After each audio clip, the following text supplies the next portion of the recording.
आप मुझे ये बताइए डायरेक्ट शब्दों में कि आप केंद्रीय विद्यालय में जाने के लिए कितना घूस दिए हुए हैं में आपका लाइफ टर्निंग मोमेंट कब हुआ और कब आप बहुत वीक पड़े, उस जर्नी को शेयर किए तो आप एक बैक बेंचर से आप यहाँ पे फ्रंट लाइन में खड़े हैं। तो मोस्ट अवेटेड क्वेश्चन जो कि दर्शकों को बेसब्री से इंतज़ार होगा, एक महीने का कितना छापते हो सैलरी स्ट्रक्चर। हाय एवरीवन, मैं आपके सामने फिर से एक नई वीडियो के साथ पेश हो गया हूँ और हमारे साथ हमारे रूम में है एक गेस्ट। इनके बारे में मैं आपको सब चीज़ बताऊँगा। ऑलरेडी गवर्नमेंट सर्विस में है, तो जितने भी दर्शक हमारे गवर्नमेंट सर्विस की तैयारी करते हैं इनको देख के मोटिवेट हो जाओगी। इनकी जर्नी, इनकी स्ट्रगल आप सुन के, इनकी बहुत ही अच्छी लाइफ इंस्पिरेशनल स्टोरी है, कैसे ये बैक बेंचर से आज वही फ्रंट लाइन स्टेज में क्या करते हैं, इन्हीं के मुंह से आप सुनिएगा, सब चीज़ बताएंगे। आई होप ये मेरा पहला पॉडकास्ट है, आप बहुत पसंद भी करेंगे। तो चलिए शुरू करते हैं।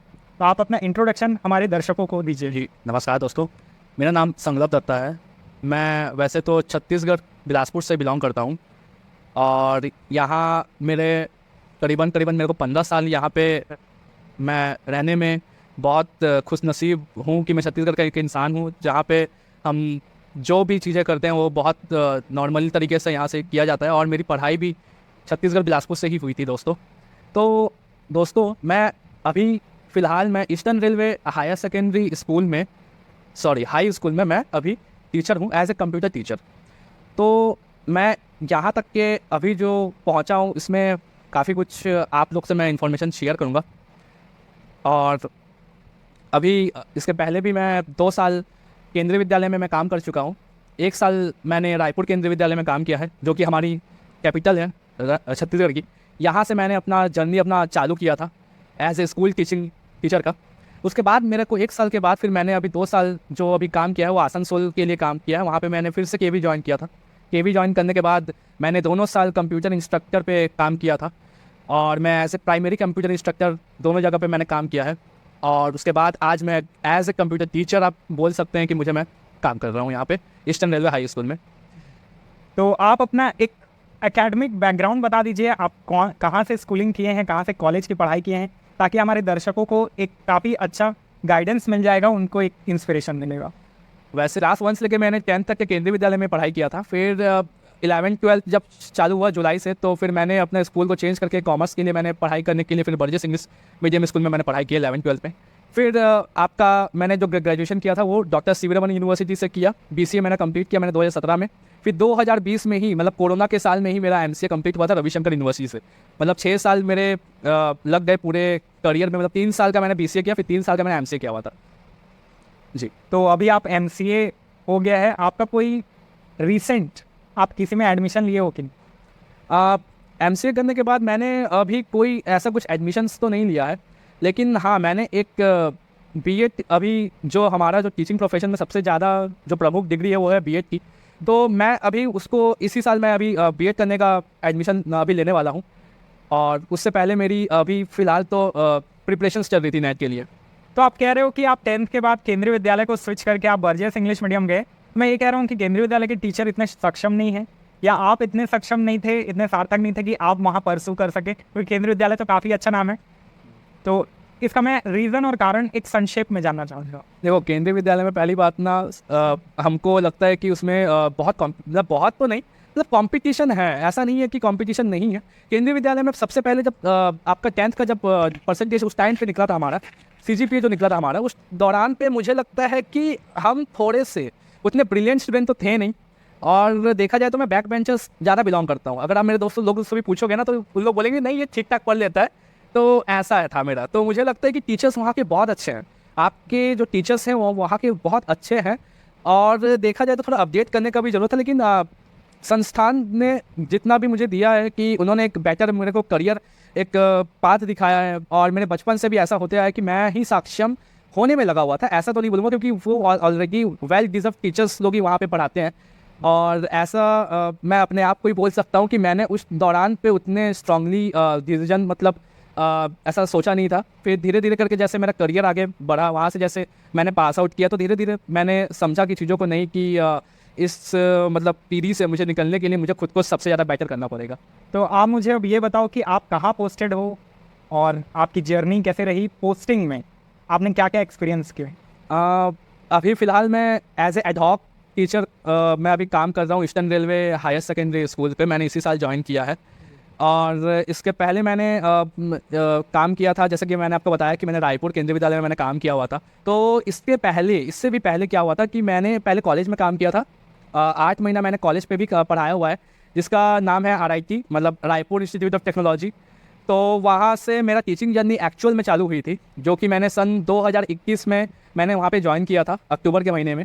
और फिर वहाँ से जैसे जैसे मेरा आगे मैंने वहाँ 8 महीने काम किए थे, फिर तुरंत मेरे को वहाँ से सिलेक्शन केंद्रीय विद्यालय में कैसे हुआ, आप अगर ये पूछोगे तो फिर मैंने ना उस दौरान पे इंटरव्यूज़ वाला बता सकते हैं हमारे दर्शकों को। तो मतलब वो मेरा लाइफ टर्निंग थोड़ा सा पॉइंट आया कि मैं थोड़ा देख रहा था कि मैं एक्चुअली इससे पहले जॉब पे था।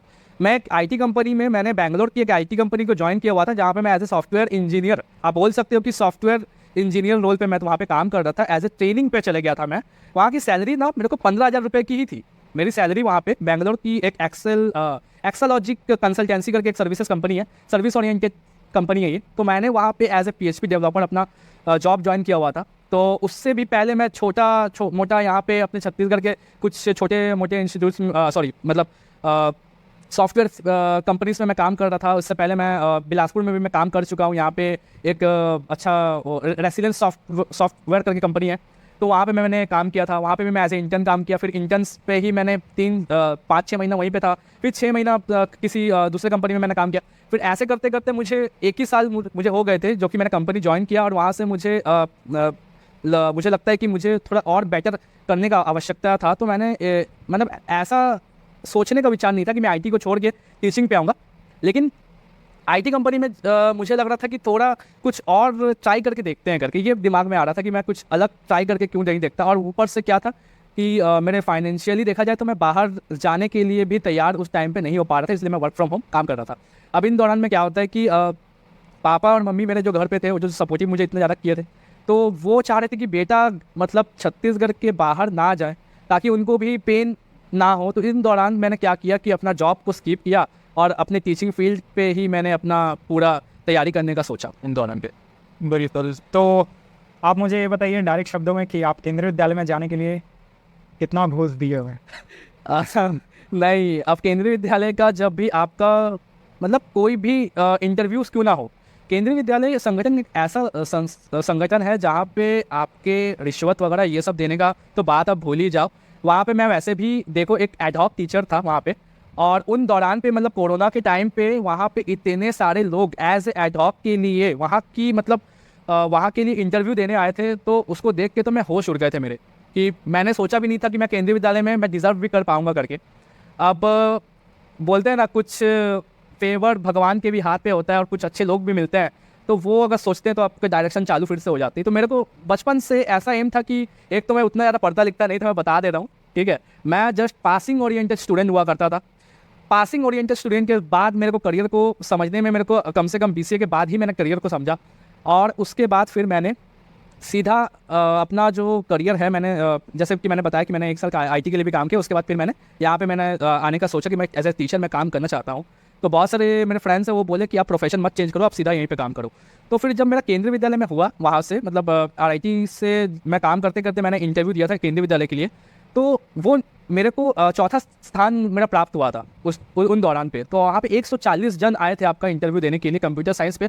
बाकी फिजिक्स, केमिस्ट्री और साइंस PRT के लिए, TGT के लिए तो बहुत मतलब ज़्यादा लोग जाते ही हैं, लेकिन कोरोना के टाइम पे बहुत ज़्यादा आया था। और एडहॉक के लिए जो एक्सपीरियंस रहता है वो बहुत ज़्यादा मुझे लगता है कि मायने रखता है। लेकिन अगर फिर मैंने वही खुशी से मैंने ज्वाइन किया था केंद्रीय विद्यालय, कि जहाँ पे मैंने पढ़ाई किया है उसी संस्थान को ज्वाइन करने का एक अलग ही आई थिंक मोमेंट रहता है। और वहाँ पे मैंने जो फैकल्टीज़ मुझे पढ़ाए थे, इनफैक्ट अभी शायद प्रभा मैम भी शायद देख रही होगी, तो मैंने प्रभा मैम से भी मोटिवेशन लिया था वहाँ पे। सीधा सर जैसे टीचर्स थे वहाँ पे, जो कि अच्छे से बताए थे कि किस तरीके से आपको आगे का करियर आपको देखना है। तो मैं वहाँ से अपना जर्नी बहुत ज़्यादा इंस्पायर हुआ।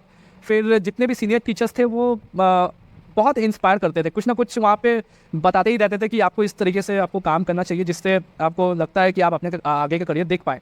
तो D.Ed करने की भी बात हुई थी, फिर B.Ed करने का भी बात हुआ था। तो फिर उन दौरान पे कंप्यूटर साइंस वाले बहुत कम किया करते थे D.Ed एंड B.Ed, जो कि आज के मुकाबले बहुत ज़्यादा हो चुकी है। तो मेरे को उन्होंने बहुत अच्छा मतलब गाइडेंस किया। तो उसके बाद फिर मैंने भी नॉर्मली इंटरव्यू दिया था, मेरे को नहीं पता था कि मेरा सिलेक्शन हो जाएगा। अब जैसे वहाँ पे एडहॉक बेस के लिए 1 साल के लिए मेरा सिलेक्शन हुआ, तो मैं उसमें भी खुश था। अब जैसे कि मैंने पहले साल जो काम किया था वो सिर्फ ऑब्जर्व किया था कि किस तरीके से लोग पढ़ा रहे हैं। मैंने ये ऑब्जर्व किया कि बच्चों को कैसे पढ़ाते हैं, how to teach a child. पहला बेसिक क्वेश्चन आपके दिमाग में ये आएगा कि how to teach a child, जो कि एकदम छोटे छोटे बच्चे थे, क्लास 1 के और क्लास 5 वाले बच्चे को कैसे आप कंप्यूटर सिखाओगे। तो वहाँ पे क्या होता था, हमारा इंस्पेक्शन चलता है, जैसे कि शायद किशन भैया भी पता होगी, इंस्पेक्शन चलता है कि आप जितने भी टीचर्स वहाँ पे पढ़ाते हैं उनका एक पर्टिकुलर मीटिंग होता है हर, मतलब आपके सैटरडेज पे आपके जो प्रिंसिपल्स होते हैं, या फिर ये हर केवी में मुझे लगता है कि होता है, क्योंकि मैंने तो डिफरेंट 2 केवीज में काम किया और अपने बिलासपुर की केवी से मैं ऑलरेडी पढ़ाई किया हूँ। तो उस मीटिंग्स पे बताया जाता था कि किस तरीके से आपको मॉडरेट करना चाहिए और कैसे पढ़ाना चाहिए बच्चों को, जिससे आगे आने वाले सिचुएशन को टीचर्स बहुत अच्छे से हैंडल कर पाए, पेरेंट्स जिससे नाखुश ना हो पाए। तो ये सब गाइडेंस वहाँ से मुझे मिलती। मैंने बहुत सारे ऐसा बोला जाता है कि मेरे को ऐसे टीचर्स बोलते थे कि मैंने बहुत ज़्यादा मिसप्रिंटिंग किया हुआ था। मिसप्रिंटिंग का मतलब ये है कि क्वेश्चन पेपर मैंने बहुत ज़्यादा से ज़्यादा पेजेस पे मतलब निकाल दिए थे, तो वो भी दिन याद आते हैं। अब क्या है कि वो तो होते रहते हैं, लेकिन बट हम लोगों ने एकेडमिक्स में इतना ज़्यादा वहाँ पे क्वेश्चन पेपर्स वगैरह के सेट्स बनाए, बच्चों को प्रोवाइड किए, और उसके साथ साथ हम लोगों ने बहुत सारे पोर्टल्स पे काम किया। जैसे कि अभी जो मैंने अभी काम कर रहा हूँ, या फिर अभी बोल सकते हो कि मैंने अभी ना जितने भी स्टूडेंट्स के रजिस्ट्रेशंस होते हैं, हमारा एनरोलमेंट वगैरह का काम चलता है, केवी में बहुत ज़्यादा चलता है। आप सुबह से बैठोगे तो जब तक कि रीजनल ऑफिस बंद नहीं होगा, आपको केवी के जितने भी फैकल्टीज़ हैं वो आप मतलब ऐसा नहीं है कि मतलब वो आपको एकदम वो कर रहे हैं, मतलब फोर्सफुली प्रेशराइज कर रहे हैं, बट आपको उस दौरान पे आपको अपना कंप्यूटर ऑन करके अपनों को डेटा फिलअप करना ही पड़ता था। तो ये थोड़ा सा हम लोग, मुझे लगता है कि ना हेड इंस्टीट्यूशन जो रहता है वो थोड़ा सा इस चीज़ पे ज़्यादा ध्यान देता है दूसरे इंस्टीट्यूशन से। तो आप घूस नहीं दिए हो जाने के लिए, लेकिन मेरे को ऐसा लगता है कि आप बैक चैनल से आपको सपोर्ट था, इसलिए आपका हुआ। ऐसा भी नहीं था, ऐसा कुछ नहीं था। मेरा जो पर्सनली मेरा जो एक्सपीरियंस था, मुझे ऐसा लगता है कि उस दौरान पे जितने लोग भी इंटरव्यू दिए थे वो खुद के सक्षम से आए थे।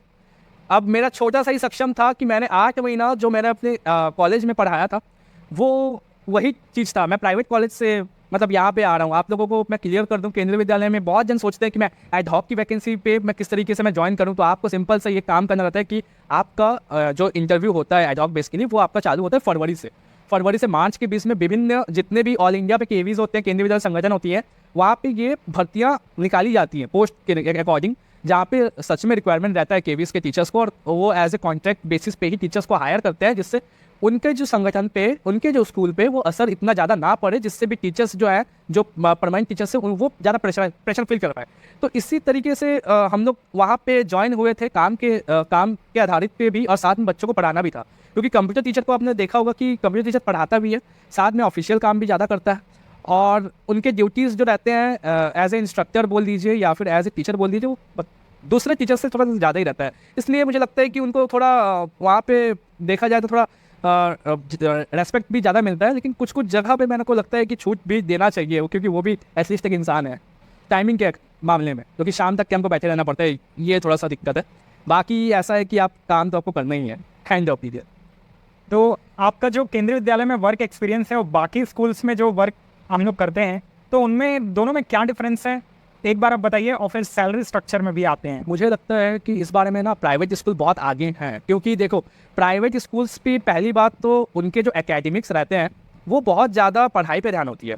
उनका ऑफिशियल काम मुझे लगता है कि उतना ज़्यादा नहीं होता है, क्योंकि डिपार्टमेंट सबके अलग अलग होते हैं। अब एक चीज़ को समझिए कि केंद्रीय विद्यालय में एक तो जो बच्चे पढ़ रहे हैं वो भी मतलब फ़ी दे के ही पढ़ रहे हैं, लेकिन उनकी फ़ीस जो है वो कम होती है। और दूसरा क्या है कि प्राइवेट स्कूल के बच्चों की जो फीस होती है वो बहुत हाइयर अप्स पे होती है। मतलब भाई 1 लाख रुपए 1 लाख तक के एक बच्चा पे करता है हर साल पे। जैसे नारायणा स्कूल्स हो गए, जो कि हमारे नारायणा दुर्गापुर पे है, हैदराबाद पे है, और भी इनके बहुत सारे अभी ब्रांचेस हैं, साथ में चैतन्या हो गया, तो इनके फीस भी बहुत ज़्यादा होती है। ब्रिलियंट पब्लिक हमारे बिलासपुर में है, DPS जैसे स्कूल में लोग पढ़ाते हैं, तो वहाँ पे फीस बहुत ज़्यादा होती है। और आपको मतलब जैन इंटरनेशनल सबसे, हाँ, जैन इंटरनेशनल की बात की जाए बिलासपुर पे, तो उसकी भी फीस स्ट्रक्चर बहुत ज़्यादा है। तो उसके हिसाब से क्वालिटी ऑफ एजुकेशन आप जो बात कर रहे हो वहाँ पे आपको जैसे नॉर्मल सा देखा जाए तो इंग्लिश को लेकर बात कर लेते हैं, क्योंकि इंग्लिश बहुत ज़्यादा वहाँ की स्ट्रॉन्ग है। क्यों है? क्योंकि टीचर्स वहाँ की जो बात करते हैं, आप जैसे सरकारी, अब मैं सेमी गवर्नमेंट स्कूल मानता हूँ केवी को, जहाँ पे मतलब मिक्सचर स्कूल बोल सकते हो, सेमी गवर्नमेंट भी बोल सकते हैं, जहाँ पे मिक्स एजुकेशन आपको प्रोवाइड किया जा रहा है। हिंदी पे आप जैसे हिंदी एंड इंग्लिश दोनों मिला के आप बात करके समझाते हो बच्चों को, एंड उसी हिसाब से पढ़ा रहे हो। तो मुझे लगता है कि इंग्लिश के हिसाब से जो लोग दूसरे स्कूल्स वगैरह जो पढ़ा रहे हैं वो ज़्यादा मोटिवेट करेंगे, मतलब ज़्यादा आपको एनकरेज करेंगे वहाँ से, और वही चीज़ आपका जाके आगे जाके आपका फ्यूचर रेडी करता है। आपको कोई भी जॉब्स के लिए भी अगर इंटरव्यू देना तो आपको इंग्लिश आना चाहिए, क्योंकि बिना इंग्लिश के आपकी जॉब्स प्राइवेट सेक्टर पे, कॉर्पोरेट्स पे आप नहीं कर पाओगे काम। और बात यही है कि वहाँ का स्ट्रक्चर्स के कारण मुझे लगता है कि फीस जो है टीचर्स की भी मतलब ठीक ठाक है, और स्टूडेंट्स को ज़्यादा एफर्ट मतलब देना के लिए वो चाहते हैं कि स्कूल का नाम ज़्यादा रोशन हो। तो ये थोड़ा मुझे लगता है कि कमी है, जहाँ पे केवी में मुझे ये एक चीज़ का फील हुआ कि टीचर्स जो दूसरे सब्जेक्ट के हैं वो तो नॉर्मली आपको पढ़ा के अच्छे से ही चले जाएंगे, ऐसा कुछ नहीं है। बात ये है कि इंफ्रास्ट्रक्चर की बात आती है तो वो ज़्यादा बेटर करते हैं। बाकी मुझे नहीं लगता है कि ऐसा कुछ भी प्रॉब्लम है कि आप केंद्रीय विद्यालय छोड़ के वहाँ पे जाओगे। मुझे लगता है इंग्लिश के कारण ही, अगर थोड़ा सा आपके नॉलेज वगैरह कुछ ज़्यादा गेन करना है तो उसके कारण, ग्रामेटिकल इंग्लिश के कारण मुझे लगता है कि थोड़ा लोग स्कूल्स वगैरह को चेंज करते हैं, लेकिन पढ़ाई तो सब जगह वही है। आपको बस यही है कि टीचर्स जैसे किस तरीके से पढ़ा रहे हैं वो डिपेंड करता है, बात बस इतना ही है। तो कोई स्टूडेंट आपको अगर पूछेगा एज अ केवी टीचर और रेलवे टीचर, आप उसे क्या सजेस्ट करोगे कि क्या वो केंद्रीय विद्यालय में एडमिशन ले, क्या वो प्राइवेट में एडमिशन ले? और मेरे को एक आधार चाहिए, एक बेस चाहिए आपके रीज़न का कि केंद्रीय विद्यालय में पढ़ता है तो ये रीज़न होगा मेरा, प्राइवेट में पढ़ेगा तो ये रीज़न होगा। आप क्लियर कीजिए जो पेरेंट्स हम लोग के देख रहे हैं उनको। जी, अगर आपका बच्चा अगर केंद्रीय विद्यालय में पढ़ता है तो, और केंद्रीय विद्यालय पे अगर आप उसको पढ़ाना चाहते हो तो ये भी बहुत अच्छी ऑर्गेनाइजेशन है, यहाँ पे कोई दोहराई वाली बात नहीं है। देखा जाए तो केंद्रीय विद्यालय में ज़्यादा बच्चा ज़्यादा सीख सकता है, अपने जो मोटिवेशन वगैरह वो फॉलो करता है, या फिर आप जैसे जिस तरीके से भी बच्चे को आप इन्फ्लुएंस करते हैं, पढ़ने की मदद करते हैं, तो वो ज़्यादा सही है। लेकिन इस चीज़ को और ज़्यादा बेटर हम लोग कैसे बनाते हैं, आप एक दूसरे अगर बेस्ट अगर पब्लिक स्कूल्स वगैरह पे आप डालते हो तो वो एकेडमिक्स में बहुत ज़्यादा चीज़ों को गेन करता है।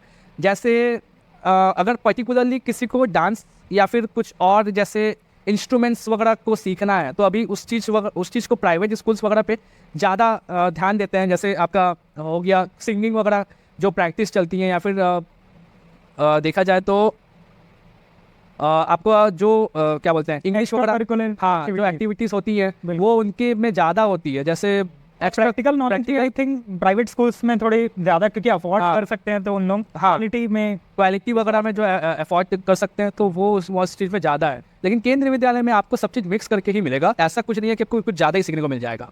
तो धीरे धीरे लगता है कि मुझे उस जगह पे देखना चाहिए तो प्राइवेट स्कूल ज़्यादा बेटर करते हैं। और स्पोर्ट्स डिपार्टमेंट भी एक सबसे ज़्यादा कंसर्न्स है कि आप अगर पूछोगे कि आपने क्या क्या स्पोर्ट्स खेला है, तो देखो यहाँ पे देखा जाए तो जितने भी मतलब पब्लिक स्कूल्स से जितने भी लोग अभी पढ़े हैं, या फिर उस चीज़ को वहाँ पे ज़्यादा ध्यान दिया जाता है, और उस चीज़ को बेटर बनाने के लिए अलग से एक जो कोच हैं वो सिखाते हैं, उसके बाद वो इंटरनेशनल और नेशनल्स पे भी जा सकते हैं। लेकिन केंद्रीय विद्यालय मुझे लगता है कि स्पोर्ट्स के जो टीचर्स होंगे वो उस चीज़ को समझ एग्री कर रहे होंगे कहीं ना कहीं, कि वो आप जैसे कि खो खो का कोई टीचर है कि खो खो अगर किसी को करना है तो वहाँ तक हमारे बच्चे तो देखो नेशनल्स तक के चले जाते हैं। मैं को करिकुलर की एक एग्जांपल देखिए इस चीज़ को समझा रहा हूँ आपको।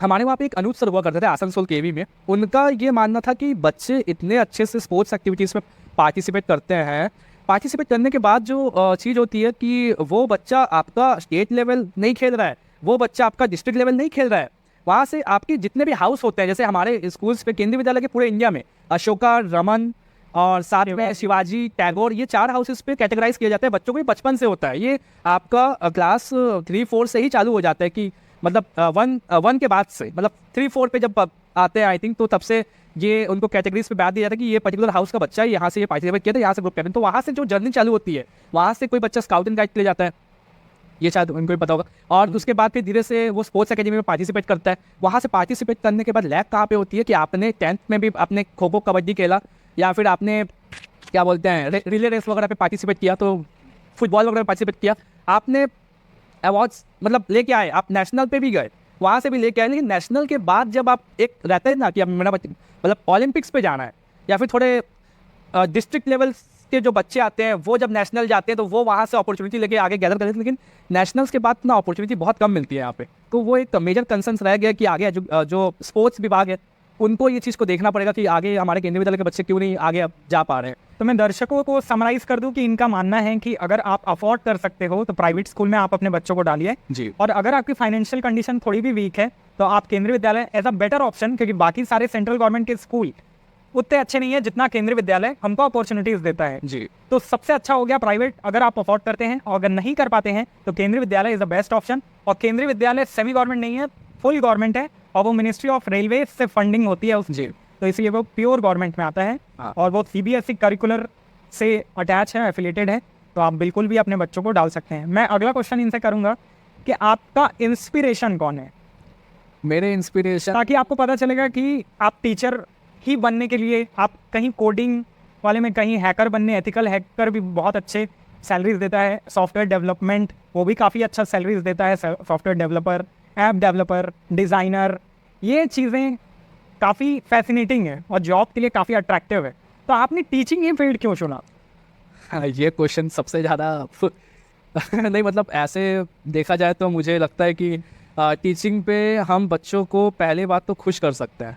बच्चे जो भी आपके होते हैं वो मुझे लगता है कि उनका एक स्माइल मेरे लिए बहुत ज़्यादा मायने रखता है। और सबसे ज़्यादा अगर मेरे को इंस्पिरेशन की बात की जाए तो मेरा अभी रिसेंटली मेरा सबसे अच्छा एक दोस्त था जो कि मुझे लगता है कि बहुत अच्छा उनका कहना ये था कि अगर हम घर पे रह के अगर आसपास के लोगों को ही नॉलेज अगर शेयर कर पाएंगे और वो बच्चों को मोटिवेट करके हम अपनी जर्नी को चालू संयम रखेंगे, मतलब आगे तक भी ऐसी जर्नी हम बरकरार रखना चाहते हैं, तो हमको नॉलेज तो प्योर नॉलेज जो आपको जो आईटी में जो बेसिकली जो अभी नए नए सॉफ्टवेयर टेक्नोलॉजीज़ पे काम किया जा रहा है, एटलीस्ट मैं चाहता हूँ कि वो चीज़ को यहाँ पे ला के मतलब एटलीस्ट इनका बेसिक नॉलेज इनको मिले और उससे ये थोड़े से आगे जाके कुछ काम करें तो ज़्यादा से ज़्यादा इंप्लीमेंट होगा आईटी स्ट्रक्चर का, मुझे ऐसा लगता है।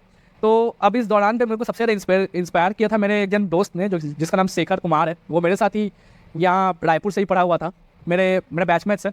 तो उसका ही ज़्यादा मानना था कि हम अगर अपने नॉलेज को अगर शेयर करेंगे तो हम गुरुजनों के नज़र पे अपने जो आसपास के सोसाइटी के सामने हम ज़्यादा बेटर एक इंसान भी बन सकते हैं। आप इस चीज़ को ऐसा मत लीजिए कि मुझे आईटी पे ही अपना फोकस करके एक बहुत पैसे कमाने हैं, मतलब और बहुत ज़्यादा अपने आप को अपस्केल करना है। कॉर्पोरेट में देखो भाई, कॉर्पोरेट में ना बच्चे नहीं होते, उनको इंस्पायर कर, मतलब देखो आप एक जब कंपनी पे काम करते हो वहाँ पे विभिन्न टाइप के लोग होते हैं, जूनियर रहते हैं, सीनियर रहते हैं, आपको सबको मिला के ही चलना पड़ता है। कुछ अगर बग आ गया उसी बीच पे तो आप उस चीज़ को मतलब सब लोग इक्वल हो के ही उस पर्टिकुलर बग को फिक्स करते हो आप, ठीक है। ऐसा नहीं है कि आपसे आज नहीं हो रहा तो फिर कोई और आपको नहीं सपोर्ट करेगा। सपोर्टिव वहाँ पे भी है लेकिन खुद को भी करना पड़ता है। ये चीज़ तो मैंने भी सीख लिया है अपनी ज़िंदगी में।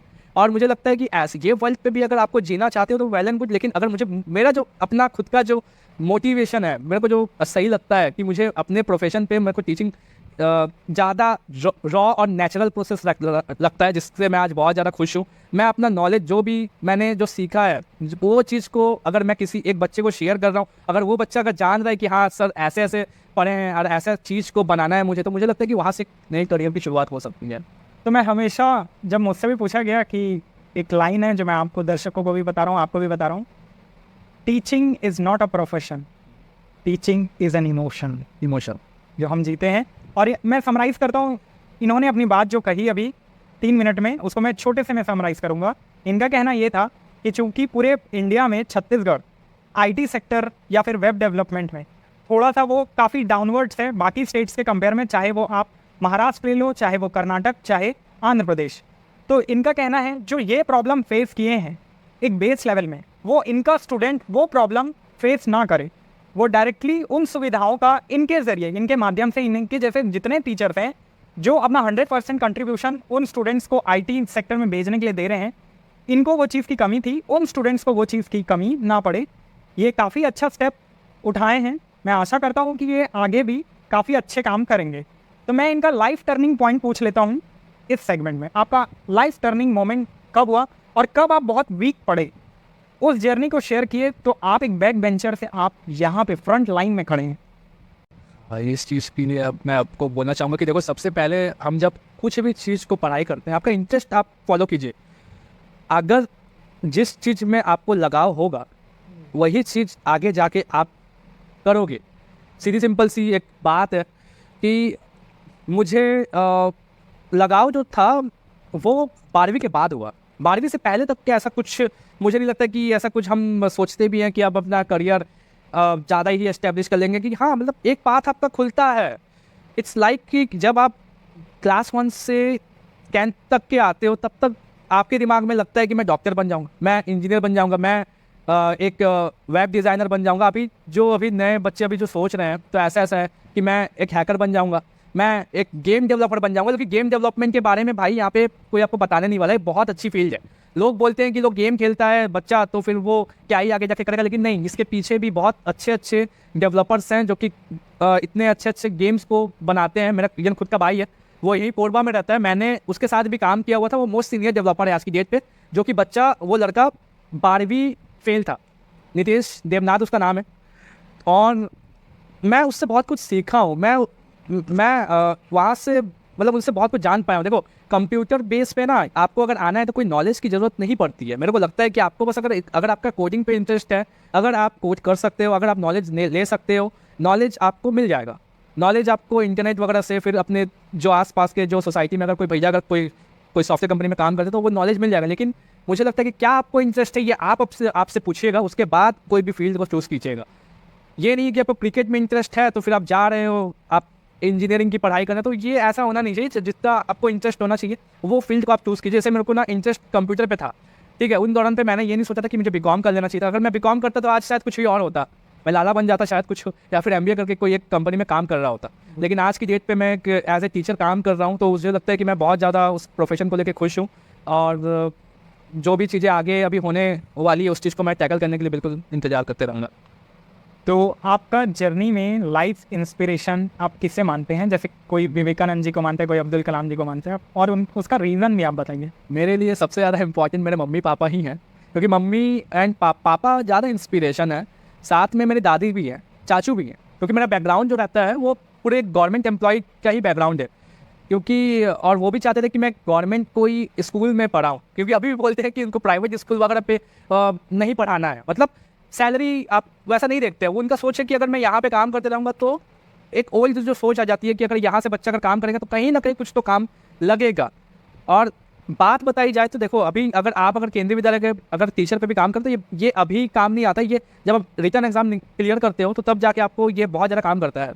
तो मेरे को लगता है कि मेरे को मम्मी एंड पापा ने बहुत ज़्यादा इंस्पायर किया है। और मैं सबसे ज़्यादा जिसको मानता हूँ, एक तो मैं धोनी सर को बहुत ज़्यादा मानता हूँ। इस दौरान पे शायद वो भैया भी जानते हैं कि मैं धोनी सर का बहुत ज़्यादा फ़ैन है। उनका एक बात है, अगर आप ये मत सोचो कि प्रोसेस जो भी स्टेप आप ले रहे हो वो कैसा होगा, आप प्रोसेस लो और काम करते रहो, तो आपको खुद को समझ में आएगा कि मुझे किस तरीके से प्रोसेस को हैंडल करना है।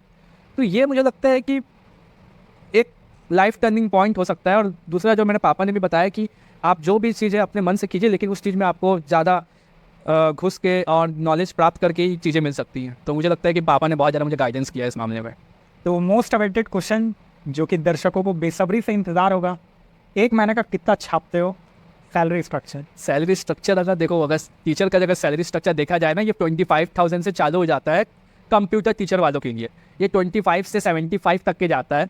एंड जो कि मुझे इस साल जो रेम्यूनरेशन जो मुझे प्रोवाइड किया है मेरे विद्यालय ने, वो है 26,250 रुपीज़, जो कि जितने भी प्योर गवर्नमेंट स्कूल से, जैसे आपके केंद्रीय विद्यालय हो गए, आर्मी पब्लिक हो गया, रेलवेज़ के स्कूल हो गए हैं, उनका जो सैलरी स्ट्रक्चर रहता है वो टीजीटी लेवल के लिए 26,250 रुपये रहता है। आप अगर कोई पीजीटी के लिए इंटरव्यू दिए हो टीचर के लिए, तो आप फिर पीजीटी में 27,500 रुपये आपको मिलेंगे। और अगर आप पीआरटी पे टीचर हो, प्राइमरी टीचर पे अगर आपने इंटरव्यू दिया हुआ है, तो आपको 21,250 रुपये प्राप्त होते हैं। तो ये कुछ अमाउंट्स आपके चालू होते हैं। लेकिन कंप्यूटर के लिए हाँ, वही बोल सकते हो कि 20,000 से ये आगे जाके आपका 75 तक के जाता है। मैं 75 वहाँ पे बात करूँ जहाँ पे आप अगर कॉलेज पे अगर पढ़ा रहे हो, अगर आपका नेट क्वालिफाई हो चुका है। और मैं तो ये भी बोलूँगा कि एमसीए करने के बाद या फिर एमआरसीएस करने के बाद आप कम से कम नेट को भी मतलब पढ़ाई करते रहिए। नेट की भी बहुत आवश्यकता है आपको। और नेट अगर आप नहीं करोगे तो फिर आगे जाके जो आपका कॉलेज पे भी कई जन स्टूडेंट सोचते हैं कि मुझे कॉलेज पे जाना है तो मुझे नेट करना जरूरी है, तो उस चीज़ के लिए आपको करना जरूरी है नेट का। और उसके बाद नेट करते करते आपका पीएचडी कंप्लीट करने के बाद एक असिस्टेंट प्रोफेसर कोई भी कॉलेज में कहलाते हो, जिसकी आपको एग्जामिनेशन होती है। आपको स्टेट के जितने भी अलग अलग परमानेंट टीचर्स की जो वैकेंसी निकलती है असिस्टेंट प्रोफेसर को, उसको फिलअप करके आपका पीएचडी एनरोल करने के बाद आप एक as a assistant professor college में काम कर सकते हो। तो आपकी जितने भी क्वेरीज हैं, जितने भी क्वेश्चंस हैं, मैं पार्ट 2 लेके आऊँगा इनसे जुड़ा हुआ। आपके सारे क्वेश्चंस का जवाब हमारे गवर्नमेंट टीचर, केंद्रीय विद्यालय प्लस रेलवे के टीचर्स आपको ये देंगे। जितने भी क्वेश्चन है, जैसा भी क्वेश्चन है, जिस टाइप का भी क्वेश्चन है, आप कमेंट बॉक्स पे बिल्कुल लिखिएगा। और कैसा लगा हमारा पॉडकास्ट पार्ट 1 वो हमें कमेंट बॉक्स पे ज़रूर बताइएगा। और मैं आशा करता हूँ, आई होप कि आपको हम दोनों का पॉडकास्ट आपको अच्छा ही लगा होगा। और जो भी आपको नहीं अच्छा लगा वो भी आप एडवाइस या सजेशन जो भी आप देना चाहते हैं, आप कमेंट बॉक्स पे आप बिल्कुल निश्चिंत आप दे सकते हैं। मैं पार्ट 2 इनके साथ जल्द ही बनाऊंगा। तो आज के लिए शुक्रिया, थैंक यू।